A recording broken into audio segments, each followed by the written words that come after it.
Hello বন্ধুরা, welcome back to my channel আড্ডায় রূপালী। আশা করি আপনারা সবাই খুব ভালো আছেন, সুস্থ আছেন। আমিও ভালো আছি। অনেক দিন পর আবার একটা ব্লগ নিয়ে আসলাম। এটা বেশ কিছুদিন আগের ভিডিও, প্রায় 2 সপ্তাহ আগের ভিডিও হবে। আর সেদিন ছিল সোমবার, আর এই যে শিব পুজো করে আমি ব্লগটা ঠাকুরঘর থেকেই শুরু করে দিয়েছিলাম, কিন্তু পরে আর ব্লগটা আমি পোস্ট করতে পারিনি। আর এই যে এখানে আমি ঠাকুরকে পেতেছি, রামকৃষ্ণ, মা শারদা, স্বামীজি এবং গুরুদেবকে, কারণ আমি রামকৃষ্ণ ঠাকুরের দীক্ষিত হয়েছি। আর সেই কারণে ঠাকুর ঘরে একটু পরিবর্তন করা হয়েছে।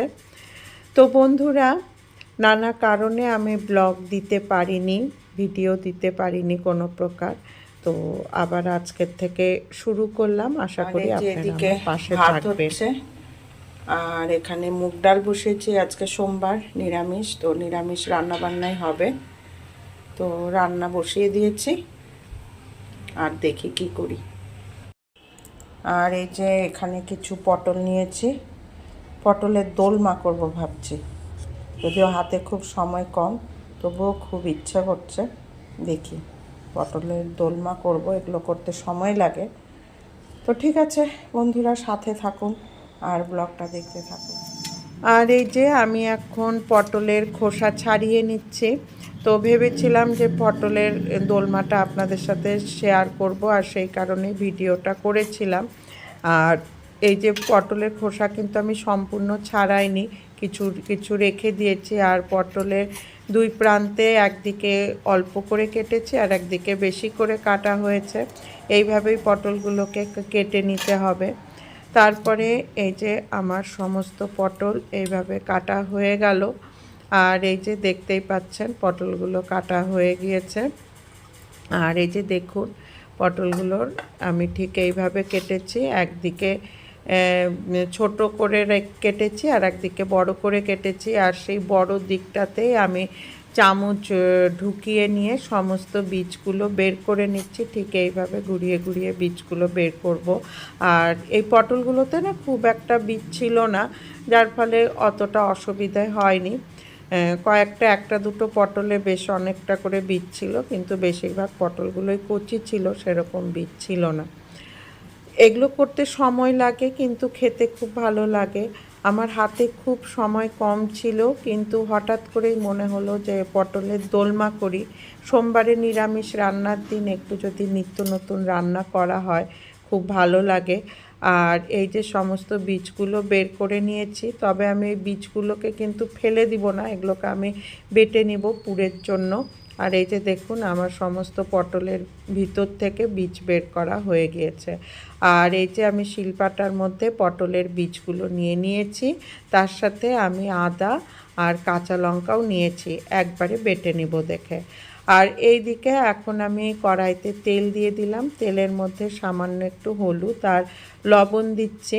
তারপরে তেলটা গরম হয়ে গেলে আমি এই যে পটলগুলোকে ভেজে নিব, একটু এদিক ওদিক করে ভেজে নিব, এবং সেই সাথে পটলগুলো যাতে সেদ্ধ হয় সেই দিকেও লক্ষ্য রাখবো। সেই কারণে একটু ঢাকা দিয়ে দিয়েই ভেজে নেব। আর এই যে দেখুন, আমি পটলগুলোকে ভেজে নিচ্ছি। আর বন্ধুরা, অনেক দিন পর ভিডিও দিচ্ছি। এই ভিডিওটা যে আমি কবে, মানে সোমবারে করেছিলাম মনে আছে, কিন্তু কোন সোমবারে করেছিলাম আমার সঠিক মনে নেই।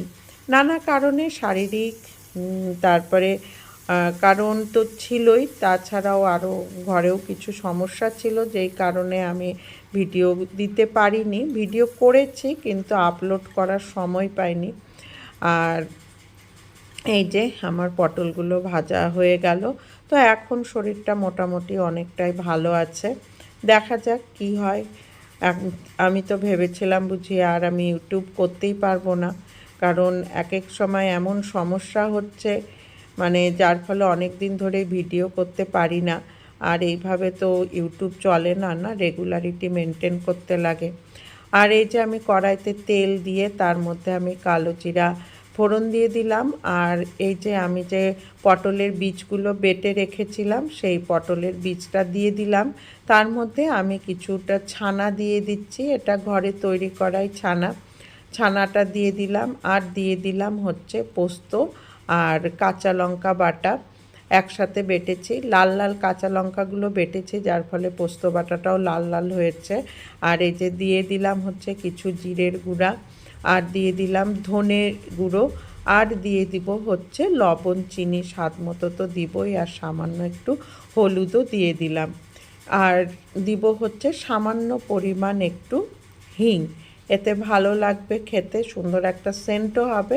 তবে হিংটা অপশনাল, দিলে দেওয়াও যেতে পারে, না দেওয়াও যেতে পারে। আর এই যে আমার সমস্ত জিনিস দেয়া হয়ে গিয়েছে।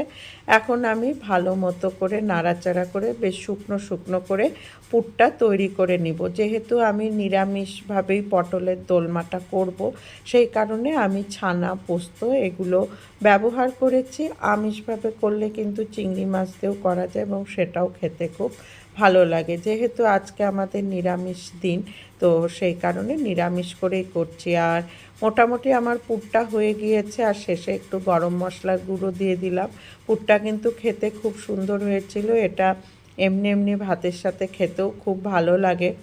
তো যাই হোক, পুরটা আমার মোটামুটি রেডি। এখন আমি এটাকে একটা প্লেটের মধ্যে উঠিয়ে নিচ্ছি। তারপরে আমি পটলের মধ্যে এই পুরগুলো ভরে ফেলবো। তো এগুলো রান্না করতে সময় লাগে, আর এগুলো রান্না হচ্ছে পুরনো দিনের রান্না, আমাদের বাঙালিদের ট্র্যাডিশনাল রান্না এগুলো। আমাদের মা, ঠাকুমা, দিদিমারা এই সমস্ত রান্নাগুলো করতেন এবং খেতেও খুব ভালো লাগতো। আর এই যে আমার পুরটা রেডি, আর এখন আমি পটলের মধ্যে এই পুরগুলো ভরে দিচ্ছি। আর যেই দিকটা আর কি, আমি যেই দিক দিয়ে আর কি বীজগুলো বের করে নিয়েছিলাম ফুটো করে, সেই ফুটোর মধ্য দিয়েই আমি এই পুরটাকে ভরে দিচ্ছি। বেশ চেপে চেপে বেশি করে পুর দিয়ে আমি করব, তাতে খেতে আরও ভালো লাগবে। বাড়িতে যে কোনো জিনিস নিজে হাতে করলে বেশ বেশি বেশি করে পুর টুর দিয়ে করা যায়, যার ফলে সুস্বাদু হয়। আর হোটেল রেস্টুরেন্টে খেতে গেলে খুবই সামান্য পুর দেয়া থাকে, প্রায় নেই বললেই চলে, এত সামান্য পুর দেয়, যার ফলে খেতে অতটা ভালো লাগে না। সেই কারণেই বাড়ির তৈরি যে কোনো জিনিসই কিন্তু খেতে খুব ভালো লাগে। আর এই যে মোটামুটি আমার সব ভরা হয়ে যাচ্ছে। আর যেহেতু পটলগুলো আমার আগেই ভাজা আছে এবং সেই সাথে সেদ্ধও হয়ে আছে, যার ফলে আমার আর পরে বেশি সময় লাগবে না। তো এই যে দেখুন, এইভাবেই আমি সমস্ত পটলের পুরগুলো ভরে ফেলেছি। এটা কিন্তু ইচ্ছা করলে শুধু শুধু এইভাবে ভাজা অবস্থাতেও খাওয়া যেতে পারে, খেতে খুব এইভাবেও ভালো লাগে। তো যাই হোক, আমি একটু গ্রেভি করব, গ্রেভি করে নিয়ে আমি এই পুর ভরা পটলগুলো তার মধ্যে দিয়ে দিব। তো তার জন্য আমি কড়াইতে কিছুটা সর্ষের তেল দিয়ে দিলাম, আর সর্ষের তেলের মধ্যে আমি দিয়ে দিচ্ছি হচ্ছে কিছুটা কালো জিরা ফোড়ন। আর তারপরে একটু নাড়াচাড়া করে আমি এর মধ্যে দিয়ে দিচ্ছি হচ্ছে পোস্ত বাটা। আর এই পোস্ত বাটার মধ্যে লঙ্কা বাটাটাও আছে, লঙ্কা, আদা, এই সমস্ত জিনিস বাটা আছে। আর তারপরে আমি দিয়ে দিচ্ছি হচ্ছে কিছুটা টক দই। টক দইটা দিলে খেতে ভালো লাগবে। আর তার মধ্যে দিয়ে দিলাম হচ্ছে হলুদ, আর চিনি, লবণ তো দিতেই লাগবে স্বাদ মতো। তো সমস্ত জিনিস দিয়ে এখন আমি ভালো মতো নাড়াচাড়া করে নিচ্ছি। আর এই যে দেখুন, কালারটা কিন্তু বেশ সুন্দর এসেছে। তারপরে আমি যে পোস্ত বেটেছিলাম সেই পাত্রটাও একটু ধুয়ে দিয়ে দিলাম। আর পোস্তর সাথে আমার জিরে আর ধনেও বাটা আছে, জিরে, ধনে, আদা আর হচ্ছে কাঁচা লঙ্কা একসাথে বেটেছিলাম। তো সমস্ত জিনিসগুলো দিয়ে আমি এখন ভালোভাবে কষিয়ে নিচ্ছি মশলাটাকে। আর এই যে দেখুন, প্রায় কষানো হয়ে গিয়েছে, আর অল্প অল্প একটু জল দিচ্ছি।